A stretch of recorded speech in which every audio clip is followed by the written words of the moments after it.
Model Tamil Padam, so I think after a couple of more movies. Bollywood বা Tollywood নয়, এবার কন্নড় অভিনেত্রী রানিয়া রাও নিয়ে তোলপাড় গোটা দেশ। ৩ মার্চ বেঙ্গালুরু বিমানবন্দর থেকে গ্রেপ্তার করা হয় তাকে। তার বাড়ি থেকে ২,৬৭,০০,০০০ টাকা ও ২ কোটি টাকারও বেশি মূল্যের স্বর্ণ উদ্ধার করা হয়েছে। কিন্তু সবচেয়ে বড় বিতর্ক তৈরি হয়েছে বিজেপি বিধায়ক বসন গৌড়া পাতিল ইয়াতনালের একটি মন্তব্যে। তিনি বলেছেন, এই অভিনেত্রী তার শরীরের প্রতিটি ছিদ্রে সোনা লুকিয়ে পাচার করছিলেন। এই কুরুচিপূর্ণ মন্তব্যে দেশ জুড়ে শুরু হয়েছে সমালোচনা। নেটিজেনরা তাকে প্রকাশ্যে ক্ষমা চাইতে বলছেন।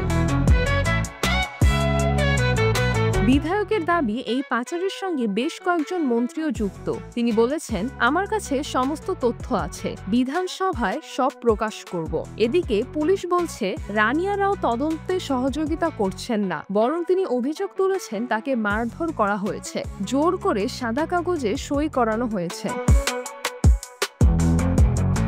তদন্তকারীরা জানিয়েছেন, রানিয়া রাও গত বছরের নভেম্বর-ডিসেম্বরে দুবাই থেকে স্বর্ণ কিনেছিলেন। তিনি জানিয়েছিলেন স্বর্ণ নিয়ে জেনেভায় যাবেন, কিন্তু পরে ভারতেই ফিরে আসেন। বারবার দুবাই যাওয়ার কারণে পুলিশের সন্দেহ হয়।